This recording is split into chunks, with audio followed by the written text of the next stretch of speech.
Queen City News is your local election headquarters with results from the North Carolina primaries. We want to start with the GOP races in the national spotlight. Controversial lawmaker Madison Cawthorn lost his re-election bid in North Carolina's 11th congressional district. And Congressman Ted Budd is the winner in a crowded Republican primary for the state's open U.S. Senate seat. Budd got big backing from former President Donald Trump. And helping us understand these results as we break them down, Dr. Michael Bitzer, ready to go with his caffeine of choice. Thanks for joining us on this day after elections, Dr. Bitzer. Good to be with you. All right, let's start out wide, and then we'll dial in on some of the local Charlotte and Mecklenburg election results from last night. But let's start with the U.S. Senate. Were you surprised that Trump, that his efforts may have helped Ted Budd win? No, I think this was the dynamic we were all expecting. I think what was really astounding was indeed the margin. To see something as big of a gap between Ted Budd and Pat McCrory, who finished in the mid-20s, I think that was the real surprise coming out of that contest in particular. But this sets up a monumental battle. It will be competitive going into November between Budd and Beasley. A lot of money will be dumped into it. We've already seen the negative attack ads against Beasley. I think this is the prelude to a real war coming for the control of the U.S. Senate. Could be based here in North Carolina yet again.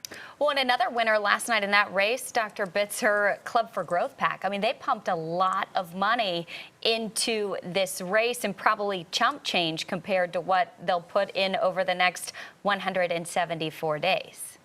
I think a lot of outside interest groups will have this as an earmark for spending in the North Carolina U.S. Senate race. What was interesting was that both Donald Trump and Club for Growth were on the same side supporting Ted Budd. In other Senate primaries, they've been on opposite ends of the candidate field. This really kind of solidified a unique partnership between the two.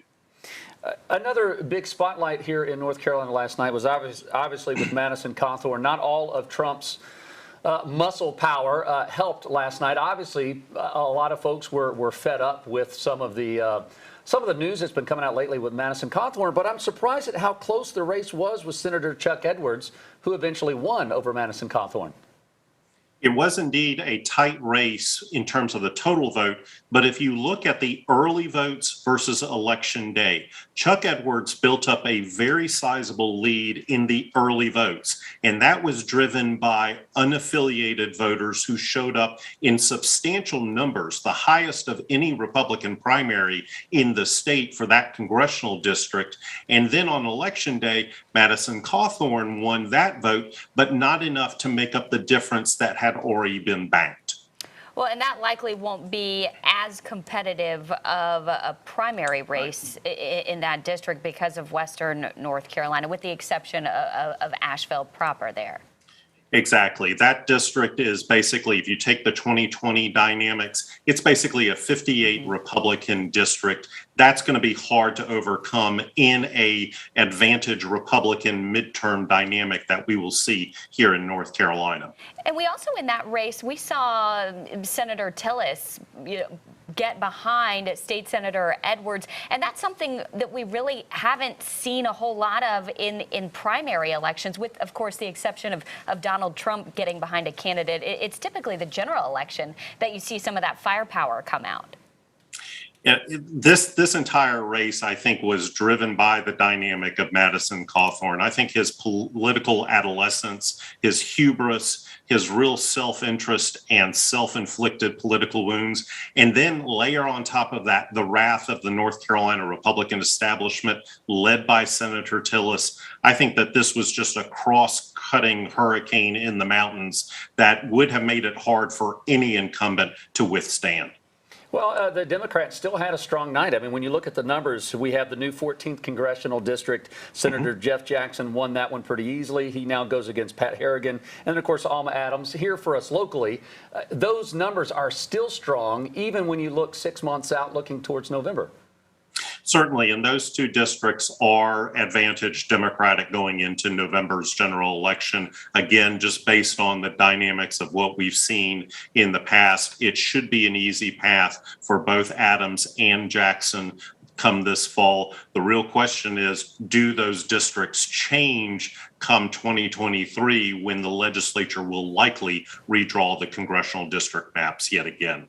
As far as turnout is concerned for this primary, are you pleased when you just look at the sheer number of people who got out to vote in this primary? And is that kind of a foreshadowing for what we might be able to see for midterm turnout come November?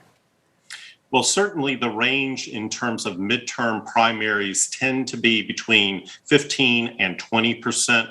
We hit the upper aspects of it statewide, about 19%.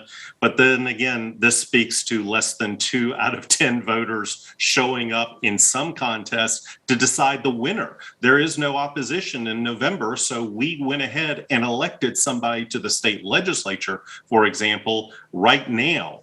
In terms of thinking about November, I would be very cautious to make any correlations between turnout now and in November. In 2018, we had 14% voter turnout in that primary. It jumped up to 53% in November. So there's no real strength of relationship between the two. I think this is going to be another key battleground state, and I think turnout will be high again in November. Well, let's talk about some of the messages that you anticipate hearing between now and November. You already said that we saw negative campaigns last night against Sherry Beasley. We're expected to hear, boy, the budgets are just going to be blown through the water between now and November. But are you expected, we're going to probably hear the Roe v. Wade decision later this summer, maybe more gun-type law conversations after what just happened in Buffalo, New York. Do you think both of those will play heavily in voter turnout, or maybe these unaffiliated voters having a say in where they line up? I think certainly all of the hot button issues will be in the forefront for both sides. Abortion, most likely the January 6th congressional hearings that will begin this summer, probably the report coming out in the fall. Inflation will be on top of everybody's minds if it continues into the fall. That will help Republicans. And then with unaffiliateds, yes, they're the largest bloc now in North Carolina, but typically they have the lowest turnout rates. It's the partisans, the registered Democrats, registered Republicans, that tend to have the highest voter turnout. So we'll likely see that dynamic play out again in November. And the polls have barely been closed for 12 hours now. I know you and Susan Roberts and Chris Cooper will be going through the data. As you do that, what are you looking for? Any particular patterns or anything that might jump out to you that gives us an idea of what really voters are thinking right now? I kind of want to look at the dynamics of the relationship between past Trump votes and how Republicans did in various districts. I think there will be a relationship that will send a signal of how much Trumpism is yet still in play here in North Carolina. And then again, the consistency of voters who show up for one party's primary over the other. It'll be interesting to see that dynamic. And then who are the floaters? Who goes between in the past primaries between the different parties? That gives us a sense of how swingy this state could be. Well, this certainly was a night to remember. And, we're still waiting on, even outside of North Carolina, we're still waiting to see what's happening in Pennsylvania, where the Trump flex of muscles will actually, how effective that was this morning. And, his decision as we get closer to November. Dr. Bitzer, we thank you for your time this morning. As always, we know you have a very busy day ahead. And thanks for helping us break down the numbers and understand it a little better today. My pleasure. The guy with the bow tie, I would like everybody to know that's the one I voted for you to wear for election night, but I'm settling for post-election day time. There we are. There we go. Nicely done. Thank you so much, Dr. Bitzer. We always appreciate your insight, and we will see you next time.